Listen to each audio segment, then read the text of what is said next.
Du er rigtig glad for at løbe, Jeppe? Ja, jeg kan godt lide at løbe. Ja. Stort numsehul, lille numsehul. Du får lov at vælge. Prøv at se, det her det er det fedeste. Jeg står bare her, du laver alt arbejde. Ja, det er faktisk dig, der er gæst. Ej, jo, fair. Du skal ikke vise den nu så. Velkommen tilbage. Vi har Jeppe Risvig med. Jeppe Peppe, kendt fra TikTok som min mors yndlingsløber og TikToker. Præcis. Velkommen til studiet. Tak skal du. Er du klar til at se, hvad der er under tæppet? Jeg er lidt nervøs, men ja. Du får lov at kigge. Lad os se på det. Okay. Bum, bum. Der er en vandmelon. Vandmelon, den ser god ud. Og hvad er det der? Og knive. Okay. Okay. What the... Det er en grisebas. Er det det? Jeg tror du ikke, det er det? Jo, det tror jeg. Skal vi lave en drink ud af den også, eller er det bare sådan en... Okay, skal vi lige vise den skærm bare her. Det er sådan en vandmelonsgris. Er du god til at lave mad? Nej, overhovedet ikke. Jeg er god til at drikke sødmælk, det er det. Okay. Ja, det er lidt det, du er kendt for. Ja. Udover at løbe, selvfølgelig. Okay, men lad os da prøve at se, om det kan lade sig gøre. Ja. Okay. Hvad fanden skal vi... Jeg ved ikke engang, hvordan vi... Nej, jeg ved overhovedet okay, ikke, men hvordan vi skal bruge skralden til at lave... Jeg vil altså også sige, den her, den ser da større ud, end den vi har. Gør den ikke det? Det er sådan en mega pæn aflang. Det er sådan en oval en. Lille vinter. Jeg tror, at vi diskriminerer ikke. Alle størrelser, alle tykkelser, vi alt. Det er fint. Lad os prøve at se, om... vil du have den lille eller store kniv? Den lille. Okay. Ja. Skal vi bare starte med at... Tror du ikke bare, vi skal skære et... Vi skal nok skære sådan en aflang ting, tror du ikke? Jo, prøv. Okay. Du er rigtig glad for at løbe, Jeppe? Ja, jeg kan godt lide at løbe. Ja. Hvor lang tid er det, du har løbet? Siden jeg var 10 år, tror jeg. 10 år? Ja. Okay, hvor gammel er du nu? Nu er jeg 23. Okay. Så 13 år, hvis man er god til matematik. Ja, og det er vi. Fedt. Jeg har tænkt på noget, ikke, jeg gerne vil spørge dig om. Ja. Lige siden jeg hørte, at du skulle være med i programmet. Hvilket dyr er sådan det hurtigste dyr, du vil kunne overhale? Er det en gris, eller er det sådan, er vi oppe i en... Jeg kan godt overhale en gris. Altså, nu må du også lige give mig lidt credit her. Jeg tror... En dovenhund.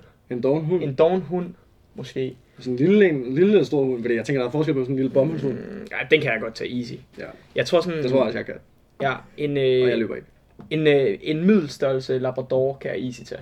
Okay, fedt. Ja, det tror jeg godt, jeg kan tage. Hvad med sådan, tror du ville kunne tage en tiger? Nej. Okay. Det tror jeg ikke. Måske en tiger. En hvad? En træt? En træt tiger. Ja. Jeg tror, det skulle være en god dag så for mit vedkommende. Okay. Fedt. Nå, men hvad fanden skal vi nu? Hvorfor ligner det en bikube nede? Ja, det ser ret sygt ud. Det ligner sådan en bikube. Også hvis du bliver sulten, du tager bare. Ja, det er godt. Okay, hvad skal vi starte med? Det ligner, de har lavet det til sådan noget mos, ikke? Jo, og så det her skal skæres ud. Ja, det må det. Ja. Okay, men skal vi lave 2 ører og en næse ud af det der? Så må vi prøve at se, hvad vi kan få ud af den. Så stiller jeg lige den her til at starte med. Håber vi kan se det.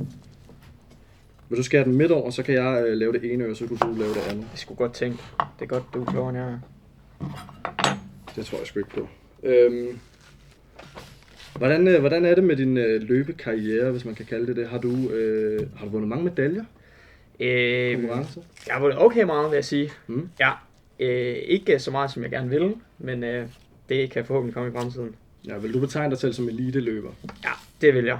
Hvornår går forskellen frem mellem eliteløber og amatørløber? Det gør det, hvis man løber rundt med løbevest. Så er man ikke eliteløber.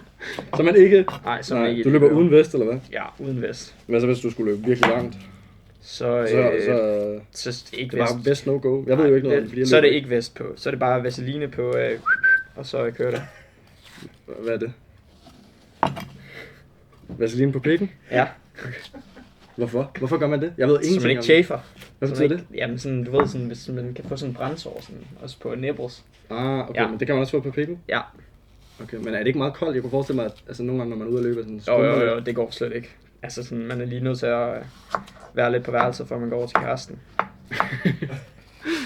Det går ikke, det der. Hvor lang tid bruger du sådan om dagen i gennemsnit på at løbe, tror du? Eller om ugen, jeg ved det ikke. 14 timer om ugen, siger jeg. 14 timer om ugen? Ja.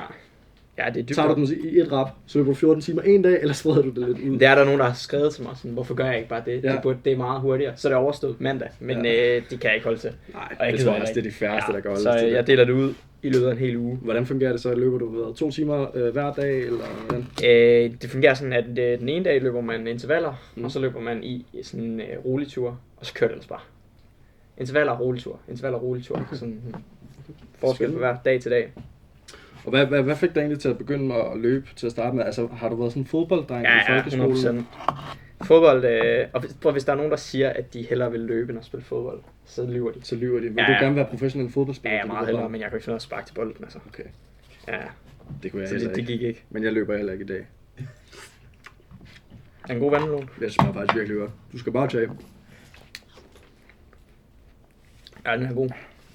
Okay, nu kom det ind på det der med, at når en løber har vest på, ikke? Mhm. Jeg er nysgerrig på, hvad er det mest irriterende, en løber kan finde på at gøre? Nu håber jeg ikke, der er nogen, der laver det, men det er, hvis man står sådan her ved et lyskryds. Hvorfor? Jamen, for der er ikke Fordi nogen jeg grund tænker, til skal man ikke holde sig i gang, agtigt? Eller hvad? hvis Løber du sådan her, og så stopper du bare? så stopper jeg Ret? bare. Ja, Er det hvis ikke jeg... ondt? Eller sådan, er det ikke hårdt? Jeg ved ikke. Jeg ved ingen. Man må godt lige sådan lidt langsomt nu. Okay. Men at stå sådan her, det ser så dumt ud, og der er ikke nogen grund til det. Og sådan, hvis du kan holde en pause, når du er ude at løbe, hvorfor så ikke gøre det? Altså, sådan, jeg forstår ikke, hvorfor. Ja. Jeg kan godt lide mantraet. Ja, det er dumt ikke at gøre det. Altså, jeg elsker pauser. Ja. Hvorfor startede du egentlig din TikTok? Fordi der er også sådan... Det handler nok primært om løb og sport på din kanal. Men du joker også lidt af sådan nogle ting om andre ting. Ja. Hvad fik dig til at gå i gang med TikTok? Jeg ved det faktisk ikke. Jeg tror bare, jeg tager noget at have en eller anden hobby ud over bare at løbe. Så tænker jeg har altid godt kunne lide at lave et eller andet sådan form for kreativt, om det så er male eller filme eller Okay, fedt. lave musik med mine venner for sjov eller et eller andet. Ja. Men jeg skulle også til at spørge dig, om du havde, har du andre hobbyer ved siden af løb? Fordi når jeg ser din kanal, jeg så en video, hvor du sådan, det her det er en a day in my life-agtig. Ja. Står op, løber, spiser noget morgenmad, løber, tager i skole, læser lidt, kommer tilbage, laver mad med kæresten i seng.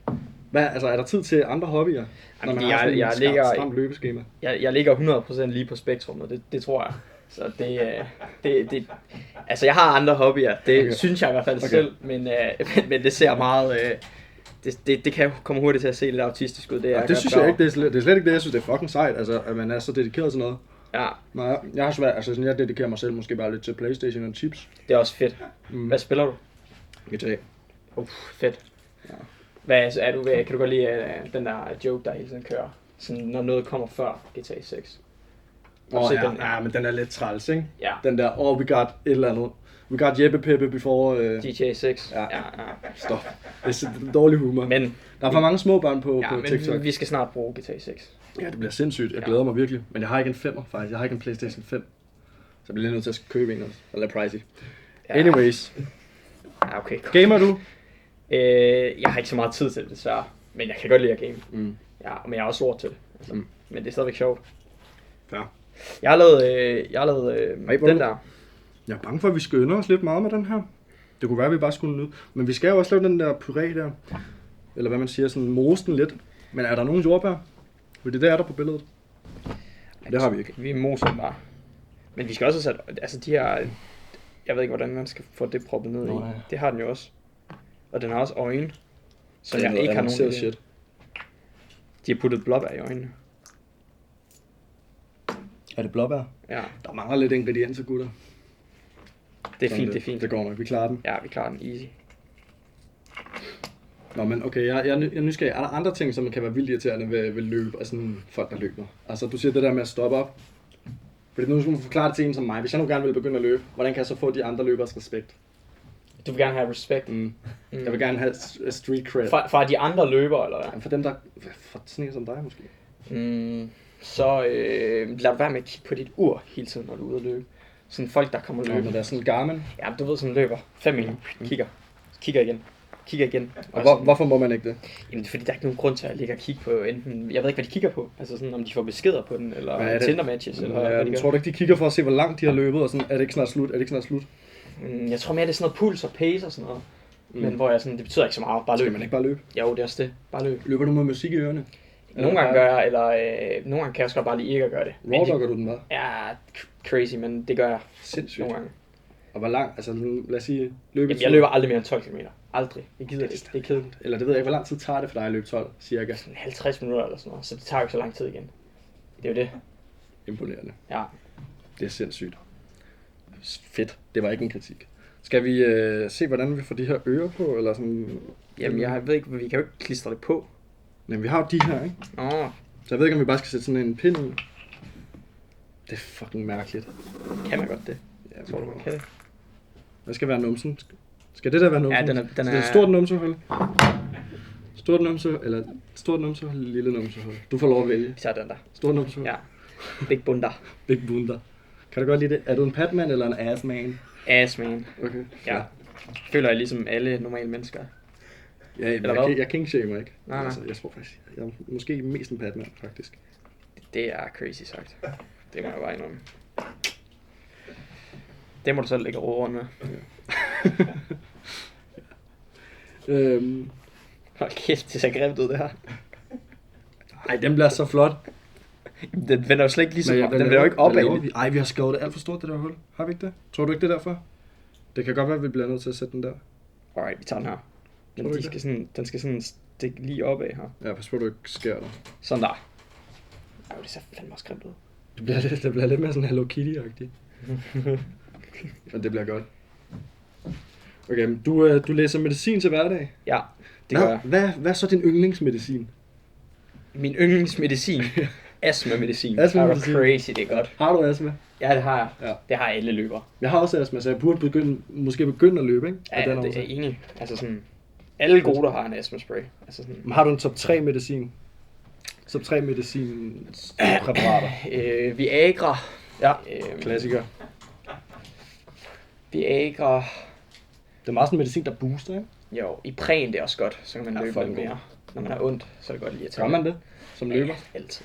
Så tager man lidt Jeg så sådan en studie den anden dag, det er sådan noget 85% af alle løbere tager altså sådan folk, der er elite og sådan noget. tager Ipren jævnligt.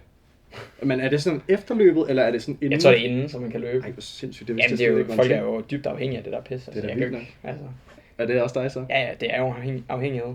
Ej, hvor Det er lige så sindssygt. galt som snus og alle de andre ting. Så tager man er en afhængig af. Ipren, inden man løber. Nej, mere, du ved sådan, det der med, at man skal have sit fix ved at komme ud og træne. Og hvis det så kræver, at du tager Ipren, Ja, så gør du så gør du det. alligevel. Ja, Det er præcis. sindssygt. Du skal nok få dit fix. Jeg har ikke prøvet at have det sådan med sport før. Det ved jeg ikke, om man kan se på mig. Ligner en, der dyrker meget motion. Jeg tror måske godt, jeg kunne bænke lidt mere end dig, faktisk. Det tror jeg også. Ja. Jeg tror, du kunne mange ting, men jeg tror også, du kunne løbe hurtigere end mig. Det kunne være et oplagt sted at starte. Jeg tror, du kunne løbe meget hurtigere end mig. Ja. Hvor tror du kunne sprinte fra mig? Jeg kan godt sprinte. Ja. Jeg er faktisk lidt fra blokken, så der har jo gerne været lidt, så jeg skulle sprinte lidt, ikke? Men jeg ved det ikke. Det tror jeg ikke. Du er ikke en sprinter, men du løber de der lidt længere. Ja. Ja. Ja. Det er... It's not a sprint, it's a marathon. Ja. Ja. Hvad er din personlige rekord i maraton? Jeg har aldrig løbet. Når du har aldrig løbet Nej, maraton? jeg tør ikke løbe så langt. Hvorfor? Ja, det er kedeligt. Der er ikke... nu har jeg en kæreste, men der er ikke nogen damer i det. Der er ikke nogen damer i det. Nej, det er det. Folk, de skal være med løb så Hvad så, langt. hvis det er sådan noget ultraløb? Ej, det er... Op i bjergene. Altså sådan... Det er seriøst... Det er omvendt Viagra, det der, tror jeg. Det er, Det er omvendt virkelig. Ja. Ja, man mister bare al stamina. Ja, det må der- man jo egentlig også gøre, hvis man løber så langt. Nej, Altså sådan lidt... Tror du ikke det? der er god stamina. Fair. Ja, hvad kom vi fra? Medicin og griseører. Og griseører. Hvilken type læge kunne du egentlig godt tænke dig at blive? En god læge. En god læge? En, der god redder læge. liv? Ja. Eller bare en, der står og spiser vandmelon? Jeg spiser vand med nogen. Hvad er din yndlingsfrugt? Det er blåbær. Blåbær? Er det fordi, den har en eller anden løbefunktion? Og så sådan Det er der, bare fordi, godt de for? er mega frøde. Ja, det smager fandme. Og man kan putte det i smoothie, og du kan spise det ovenpå havregryn. Du kan gøre alt ved det. Det Ja. smager også godt, når de er frosne. Altså, du køber sådan en pose der? Ja, Ja. SU. Jamen, jeg spiser nemlig mest bare toast. Det er så godt. Og der er sgu ikke sådan, der er ikke Nej, sådan men hele tiden. ret tit. For jeg har jo den der med, at jeg går nogle måneder, hvor jeg ikke spiser det. Og så sådan genfinder jeg min kærlighed for Ja, så toast. går man amok. Og så spiser jeg det sådan hver dag Ja, i så en går hel man uge, amok. flere gange om dagen. Og så spiser jeg det ikke i 3 måneder. Det er faktisk, jeg kan godt have de samme ting, men måske ikke lige med toasten. Den har holdt ved, ikke? Ja. Okay. Nej, hvor ser den nuttet ud, faktisk. Vil du have æren? Hvordan fik du dem der i? Problemet er, tror jeg at ikke nu har vi rigtig, balladen med øjnene. Ja. Det kan du godt se. Ja. Det bliver jo ikke Så må godt. vi finde på noget, men så må vi skære nogle huller i øjnene. Det forstår jeg så bare til gengæld ikke, det her. Hvordan har du tænkt dig at gøre det? Sådan her. I don't know. Hvis du skal være kirurg en dag, så er det da sådan noget, du Ja, skal det ud. skal jeg ikke, det skal jeg ikke. Så ikke sådan en læge, det kan vi i hvert fald klare at gøre. Nej, det er galt. Det er dårligt for recoveryen at stå op i 6 timer. Mm. Altså, jeg lærer ting, jeg aldrig havde, altså, i min vildeste fantasi forestillet mig bare dilemmaer eller problemer. Okay, jeg har 3 hurtige spørgsmål til dig, hvor du skal svare så hurtigt du kan, okay? Ja. Er du med på det? Ja. Må du gøre det der imens? Nej, jeg ved ikke, hvad Den er sat på. Den er på, okay. Ja, det sidder godt. Er du klar? Til at svare så hurtigt du kan? Ja. Hvis du ikke kunne være dig selv, hvem skulle du så være? Så skulle jeg være Bill Gates, han en masse penge. Okay. Kan du bedst lide at løbe forlæns, eller baglæns, eller på hovedet? Forlæns. Okay. Hvad er dit yndlingsord? Lidt kedeligt ord. Nej, kom. Fuck. Fuck. Det er i orden. Man kan bruge det i alle sammenhænge. Det kan man. Det er fucking godt ord. Ja, det er det virkelig. Hvad fanden er vi nået til? Hvad mangler vi? Spise vandmelon. Skal vi ikke bare stå og hygge og spise lidt egentlig? Jo. Lidt løbende. Det er nok. Jeg håber ikke, du har bagkant på. Nej, ikke. Når du, hvad hedder det? Skal med bussen, ikke? Mm-hmm. Løber du så til busstopstedet? Det gør jeg faktisk, ja. Gør du det? Hvis jeg, for jeg har altid travlt. Ja. Så løber jeg til den. Har du nogensinde været sådan, jeg nåede ikke bussen, jeg løb i skole? Eller sådan på arbejde? Nej. Okay. For det kommer man op der svedig og sidder der. Det går ikke. Så du skal nå at have et bad, inden du... du er ikke inde i den der... Nej, lige hjem og have et bad. Men der jeg bliver sådan tomatrød i ansigtet, når jeg er ude at løbe. Skal lige have lidt koldt vand i ansigtet. Og, ja. Og jeg gider ikke det der med at lugte og sådan noget. Lad være. Altså sådan, deodorant koster altså ikke så meget. Det koster ikke så meget. Nej. Og det tror jeg lige, man kan få råd til, ikke? Ja, selvom man er på SU. Det burde man. Hvad har du egentlig? Har du ambitioner i forhold til at se sådan, okay, men nu har du haft de her mål, og du har måske fået nogle af de her medaljer. Hvad er det næste store skridt, der skal ske for dig, kan man sige, i forhold til løb? Jeg kan godt få en professionel kontrakt, så kan jeg faktisk kunne tjene lidt penge på at løbe. Det kunne være fedt. Og hvad vil sådan en kontrakt så indebære? Hvad vil det kræve af dig? Ja, det blev lidt hurtigere. Okay. Ja. Så det er bare mere træning. Ja, det synes jeg. Det er en hård branche. Man skal kende nogen, der kender nogen, der kender nogen. Og så være lidt populær hos dem, der vælger. Så hjælper det på det. Helt sikkert. Det lyder til, at du har rigtig mange ting sådan, gang i dit liv. Du kører medicinstudie, du løber, du cykler også meget og sådan nogle ting. Vågner du nogle gange op og tænker sådan, jeg gør sgu ikke nok? Kan man få den følelse, når man har så travlt hele tiden? Ja, det synes jeg godt, man kan, men jeg synes, jeg er god til at vide, at jeg laver faktisk meget.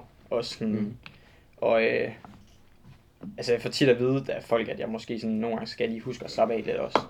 Og sådan, kan du finde ud af det? Har du nogensinde en jeg er faktisk god. Jeg er god til at ligge derhjemme på sengen og se Badehotellet eller sådan noget. Kurs mod fjerne kyster. Men hvor tit gør du det? Altså er det, fordi jeg synes, mine dage, det består af, så er der lidt arbejde, skole, og så er det ellers bare at slappe af resten af tiden.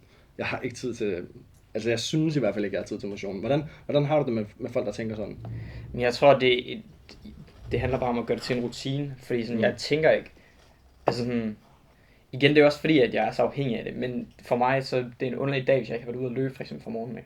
Hvis jeg er skadet og ikke kan komme ud og løbe, så det sådan, går jeg med sådan en underlig følelse, det sådan, nærmest sådan kribler. Altså det er nærmest sådan, man får sådan, når man er ved at afvende sig med noget. Det kan jeg godt forestille mig. Hvordan, er du vokset op med meget sport i din familie, siden at du... Nej, ikke super meget, men mine søskende laver det også. Og... De løber også? Ja. Okay, så I bare en løbefamilie? Ja, jeg ved ikke, de burde have set, at jeg var underlig, så lad det være, men det gjorde de ikke. Skal vi have udhulet lidt af den her sådan? Det tror jeg. Og så er det altså bare dæk ind, og hvis du... Vi har ikke råd til køkkenrulle her, så vi bruger sådan en her. Det er perfekt. Hvis du skal tørre dine fingre. Jamen jeg er også meget på det der genbrug der. Det er også vigtigt. Ja. Hvad tror du egentlig, at folk de tænker, når de ser videoer om dig på TikTok? Altså, eller af dig? Jeg tror, der er nogen, der tænker, at han er fandme underlig. Og så tror jeg, der er nogen, der tænker, at det er egentlig meget sejt. Og skal jeg være ærlig, så er jeg faktisk lidt ligeglad, folk tænker. Og det kan godt være, at det lyder sådan lidt, men det ved jeg ikke. Det er da fedt. Altså, det er da mega nice at have det sådan. Ja, sådan har jeg bare altid haft det sådan, at jeg tror ikke rigtig, jeg går ikke rigtig op i, hvad andre folk... Altså, man går op i, hvad folk tænker om en, så længe man ikke er en idiot, men du ved, så længe man bare hygger sig og ikke gør nogen fortræd, så giver det sgu ikke så meget. Oplever du nogensinde den der form for hate, hvor folk de sådan, er sådan, kan du da ikke bare slappe af, eller sådan, du ved, hvorfor skal du komme her og sige, at vi alle sammen skal løbe, eller et eller andet, altså sådan den der... Ja. Ikke hvordan håndterer du det? Ja, det er sådan nogle tastaturkriger. Ja, hvordan har du det med det? Fint nok, det er ligegyldigt, det betyder ikke noget. Fordi der er langt størstedelen af nice kommentarer. Fedt. Og det er det fedeste. Er der mange mødre, der er vilde med din TikTok? Er der mødre? Ja, nu siger det du har en synes kæreste. jeg. Det synes jeg. Aldersmæssigt. Jamen det var også til, dengang jeg lige startede min TikTok-kanal, der var jeg meget, nu ved jeg ikke om I har set nogle af de tidligste videoer jeg lavede, men de var meget sådan noget, jeg er single, synd for mig, jeg scorer din mor. Ja. Det var meget sådan den jeg var på. Sådan, Det er single synd. Ja, men det laver jeg. Det kan var det sådan, du var ude at lede efter mødre, eller hvad? Ja, præcis. Okay. Så det var meget sådan en... Du er en momdigger. Ja, det var meget... det var det, mit content gik på i starten, men Okay. det gik jo ikke efter, jeg fik en kæreste, så det er jeg stoppet med. Men jeg får da nogle gange... Men hvor gammel er din kæreste? Kunne hun være mor? Det kunne hun jo blive. Det er faktisk... Ja, men hun er 27, så... Okay. Ja, skår opad. Sådan. Den ser god ud. Hvad skal vi? Okay, skal vi lige prøve at se, hvad mangler vi? Vi mangler øjne, Ja, men det... og vi mangler hale. Okay, Skal vi men øjnene, så skal vi lave et hul, og så skal vi bare proppe en masse af de der kerner ind. God idé. Skal vi? Jo, så lad os prøve at gøre det. Men øjnene kommer til Vil at du have se æren? utroligt højt. Ja, det vil jeg gerne. Måske med den lille kniv. det her Virkelig, ikke den lille? please ikke komme til at skære dig selv, fordi vi har ikke råd til at... Der er ikke nogen forsikring. Nej, så jeg håber, du har en god livsforsikring. Ja. Nej. Too deep. That's what she never said.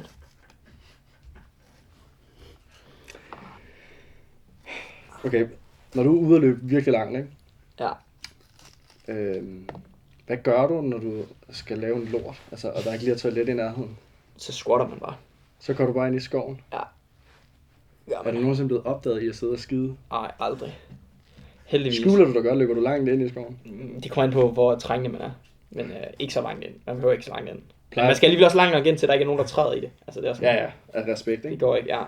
Har du så toiletpapir med, når du løber? Nej, det er ikke. Nej? Du skider bare. Okay, Så hurtigt hjem i bad. Hvad så, hvis det er lige i starten af løbet, og du ikke fik skidt af, inden du løb? Så må du jo løbe hjem igen. Men det sker jo ikke. Nej. Altså sådan... Det er jo også det, ja. Altså, Ej, sådan, så er det det- virkelig en rookie, men det lærer man jo også. Ja. Okay, det her, det bliver helt galt. Du kan godt se, at jeg skal ikke være kirurg.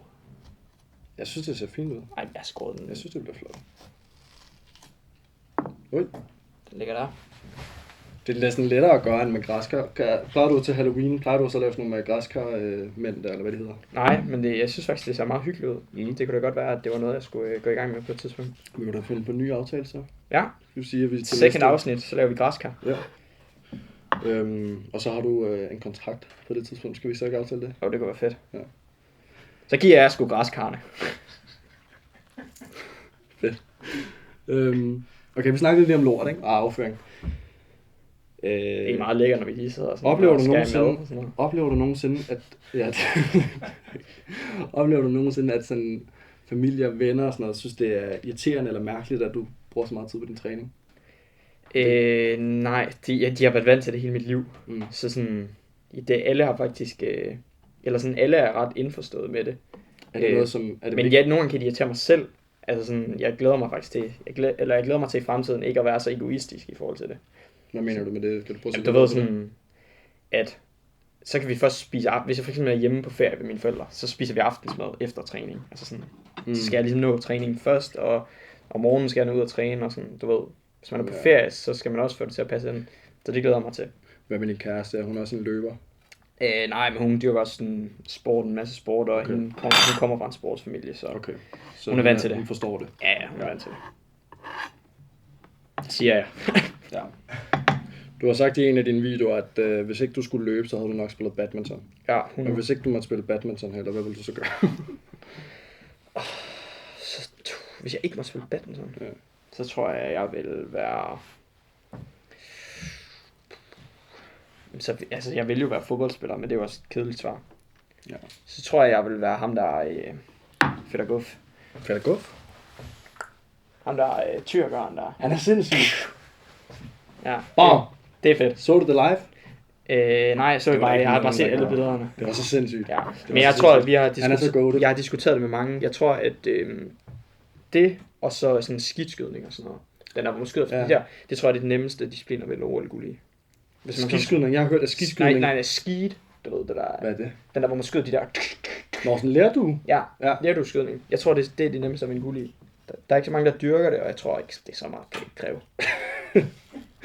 Nej, det krævede ikke så meget ham der tyrkerne, i hvert fald han dukkede bare. Nej, det er også det. Men det tror jeg også, det har måske noget med den tyrkiske regering at gøre. Ja, men det kan godt være. Uden at det må jeg ikke nævne for meget om, fordi jeg har har rådet derfra, ikke? Ser det. Det er også fedt. Altså, så vil du ikke få den der motion, du snakkede om, jo. Altså, du siger jo, du er lidt afhængig af det der Ja, det er rigtigt. thrill. Kan du godt lide ekstremsport og sådan noget? Har du nogensinde dyrket det? Nej, jeg tør ikke. Tør du ikke det? Nej, jeg er en bangebuks. Jeg er en bangebuks. Du er ikke bange for at falde om, når du løber? Eller vælte? Eller løbe ind i nogen? Løb ind i nogen. Nej, nogle gange så kan jeg godt sådan... for eksempel... jeg ved ikke hvor meget, men noget omkring Aarhus her, eller noget ved Tangkrogen. Ved I, hvor det er? Jeg er faktisk ikke herfra, så Nej, det ved jeg ikke. Det er nede ved vandet. Der kom sådan en ny grussti, hvor man kunne løbe på. Og der er en helt fin fortov cykelsti ved siden af, men folk de kan ikke finde ud af, at det er løberen, der bruger den grussti. Så de skal holde sig væk. Så min ting der er sådan, hvis der kommer gående sådan 3 imod mig, for eksempel, og de ikke flytter sig, og jeg skal flytte mig, så da jeg bare begyndt sådan, lige sådan, du ved, Giv dem en skulder? Ja, lige sådan løbe ind i den bare lige lidt. Sindssygt. Det er som regel mig, der slår mig. Også selvom det er sådan en kæmpe gut, der hedder Michael med tatoveringer af hele ansigtet. Ja, fordi han kan jo ikke fange mig. Det er sådan, han kan jo ikke fange mig. Men hvad nu, hvis han går til den der pistolsport der? Det kan du godt være en sandsynlighed for. Især hvis han hedder Michael. True. Jeg håber virkelig ikke, at din far eller sådan noget hedder Michael. Nej. Hvad hedder din far? Kim. Kim? Oh, dejligt navn. Ja. Det er nemt at huske. Ja, og selv for ordblind. Ja. Så er det sgu nemt at stave til.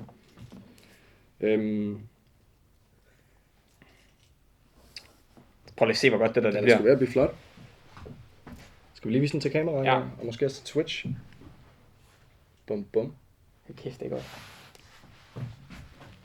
Så skal der laves en hale også. Vil du gerne have børn på et tidspunkt? Ja, det tænker jeg. Tror du vil tvinge dem til at gå til løb? Nej. Til sport? Jeg ved ikke, hvad man siger. Jeg ved ingenting om sport, men... Nej, jeg tror, vi laver sådan et project... Holger Rune part 2 eller sådan noget. Det er Holger Rune? Ja. Hvem er det nu lige der? Tennisspiller. Det er rigtigt. Ja, det er jo også, ja, okay. Ja. Men hvorfor... så du vil gerne ponge dem lidt til noget tennis i stedet? Ja, det føler jeg kunne være fedt. Okay. Ikke sådan noget guitar eller maleri eller sådan noget? Jamen, det kan jeg ikke finde ud af. Nej. Det her kan du godt finde ud af. Ja, men jeg tror mere sådan noget tennis eller sådan noget. Ja, det er også en sej sport, ikke? Jamen, jeg tror at både der er damer i det, og sådan money. Så du vil gerne have, at din søn han scorer damer? Ja. Eller at din datter scorer damer? Ja, eller med piger eller mænd. Ja, vi judger ikke. Det skal de selv bestemme. Okay, hvilken sportsgren har det fedeste tøj? Det fedeste tøj? Ja, fordi du må gå op i grej. Gør man ikke lidt det som løber? Eller jo, selvfølgelig. Det fedeste tøj? Sådan nogle skateboarder eller sådan noget. Det ser fucking lige ansøget. Det ser også bare så casual og fedt ud, ikke? De chiller bare. De kommer bare med høretelefoner. Har du lagt mærke til, at skateboarder, de siger, at alting er dope? Ja. Jeg snakkede med en i dag, han sagde, at han måske skulle på, i praktik i Ghana, og sådan tage billeder af sådan, små fattige slaver og sådan noget, ikke? Og så sagde han bare, det lyder ret dope. Helt ud af kontekst. Fuldstændig, ikke? Ja. Alt er bare dope. Det er fedt over, altså. Du kan bruge så meget. Det er ligesom folk. Ja, dit favorit over. Ja. Hvad mangler vi? Vi mangler hale. Øjnene er da blevet meget flotte. Jeg synes da faktisk, de er blevet pæne, også selvom at vi ikke har de der blåbær, som vores produktionshold det er ligesom en anime-øjne. Ser du det? Ja. Gør du det? Ja. Hvad er din favorit anime? Naruto. Ja.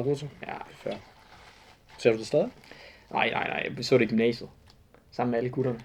Ej, hvor hyggeligt. Ja. Altså, hver for sig roligt. Ja. Men Hvorfor er roligt? Hvorfor må man ikke se Naruto sammen med gutterne eller hvad? Sidde på værelset og se Naruto sammen. Det er så hyggeligt. Det er da hyggeligt. I skal bare ud og løbe i stedet. Ja. Jeg var autistisk nok allerede der. Det går ikke sådan noget. Ja, jeg er selv også lidt dampet. Prøv at se, det her det er det fedeste. Jeg står bare her, du laver alt arbejde. Ja, det er faktisk dig, der er gæst. Det er dig, der er gæst i mit hjem. Men det her, det kunne være fedt. Vi mangler bare lidt vodka, lidt så er der drink her. Drikker du meget? Nej. Er det på grund af sporten? Ja. Og tømmermand. Fair. Det skal også noget kedeligt noget. Ja, enig. Du kan også godt høre sådan alt det lort, jeg lukker ud nu. Så prøv at tænke på, hvis jeg drikker. Så er det dobbelt så meget lort. Ja, det vil ikke gøre godt. Prøv at se, så skal vi bare lige have det der fis der oveni. Så kører det. Har du nogle ambitioner med din TikTok egentlig? Altså, har du en drøm om at... 40 lapper for en TikTok. 40 lapper? er det drømmen, ambitionen? Det kunne da være fedt. Ja. Nej, jeg har ikke rigtig noget sådan specielt. Bare måske samle et fedt community, hvor at Ja, har du mødt nogen, som du kollaber med på TikTok, som du har fået venner igennem det? Nej, det har jeg har ikke fået venner igennem det, okay. Men fjender? Nej, heller ikke så meget det, men mere sådan folk, hvis jeg ser dem, det er tit faktisk, hvis man er i byen, og folk er lidt mere stive, så har de tit samlet sig mod, og så får man lige sådan en eller anden hey, eller dab op, eller et eller andet. Okay, fedt. Ja. Det er da meget nice, er det ikke det? Jo, det er ret fedt. Men der er stadig ikke så mange mødre, der skriver i din DM. Ikke mere, men sådan her en anden dag, så var der en mor, der skrev sådan... Jeg lavede en video, hvor jeg skulle pakke en gave ind, fordi jeg kan ikke finde ud af det. Og så var der en eller anden mor, der skrev til mig sådan... Jeg kan godt komme hjem til dig og pakke gaven ind, hvis du lige lærer min søn at løbe. Okay, sådan, det er jo det mærkeligste booty call, jeg nogensinde har fået. Ja, men altså, det er meget smart. Ja. Det er vildt nok. Jeg vidste ikke, der var så meget fis i at løbe. Nej, jeg hører ikke. Og så meget sådan børnepasning og sådan noget oveni. Det er der heller ikke. Det er ikke. Man skal ikke løbe, hvis det er derfor. Man skal ikke gøre det for mødrene. Man skal gøre det for sig selv. Ja. Ja, 100%. Det er den mest selviske sport, der findes. Er der har lavet den her? Det er Eller hvad var det til? Nå, det var til hvor skal jeg den der ud? Næsen, var det ikke det? Det er sådan det er en spoiler. Ja, lidt, ikke? En lille grisekrølle. Ja, vi skal have lavet den der krølle der. Skal vi ikke bare sætte den her på? Den er da god. Jo, det er du faktisk ret i. Det ligner sådan en super, eller sådan en Vil du have, logo eller sådan noget. Prøv at skære den lidt til. Hvad har du tænkt? Hvad vil du gøre med den? Nej, vil det være. Skal vi bare gøre sådan noget måske? Bum. Og så få sat den ud. Har du tænkt dig at dække røvhullet nu? Det er rigtigt. Den skal også kunne skide. Ja, det er også det. Uden toiletpapir i en skov. 40 km i timen. Det er crazy, der ikke er fødder på den, til gengæld. Eller sådan, der er ikke Det er der der, er det ikke det? Eller hvad? Jo, det har de faktisk lavet. Det har vi så bare lige glemt. Fuck fødder. Det er en lille tyk gris, der ikke kan... Den har fået så meget at spise, at den ikke kan... Ja, enig. Ikke kan gå. Hvor vil du sætte den? Vil du have æren, pinata? Pivinier. Og så kan du lige få lov til at komme med et sidste budskab til unge, der dyrker sport. Har du et? Nej, men jeg har det budskab generelt. Ja, hvad er det? At man skal leve hver dag, som var det en fest. Ja. Fedt. En fest, hvor man løber. Også det. Gør lige, hvad man har lyst til. Bare gør hvad der gør en glad. Præcis. Skal vi vise... Ej, jo, fair. Du skal ikke vise den endnu så. Okay, lad os lige vente. Den skal være ordentlig, den her. Tænk nu, hvis jeg bliver sammenlignet med andre gæster, så skal det jo se ordentligt ud. Det kan du også se. Jeg tror, du er way ahead of everyone, hvad det angår. Sådan der. Den er da flot. Bum, bum. Skal vi lige putte nogle af de her vandmelonstykker tilbage i? Ja. Så. Kæft, det ser godt. Den er sgu da blevet pæn. Ja. 10 ud af 10. 10 ud af 10. Og den skal spises her bagefter. Ja. Nice, man. Fedt. Jamen, så vil jeg sige tusind tak, fordi du kom. Det var fandme fedt at have dig med. Du får en våd hånd. Ja, lækkert ikke også? Ja. Det kan vi lade som om, jeg har været ude og løbe og sveder eller et eller andet. Jamen, det er også det. Hvor kan man finde dig hen, hvis man gerne vil finde dig? Man kan finde mig på TikTok, Jeppe Peppe, YouTube, Jeppe Peppe, Instagram, Jeppe Risvig. Og det var, tror jeg, mere eller mindre det. Fedt. Tusind tak for det. Husk at like og subscribe. Ved 100 subscribers, der giver vi en gratis vandmelon. Vi ses. Tak fordi du kom.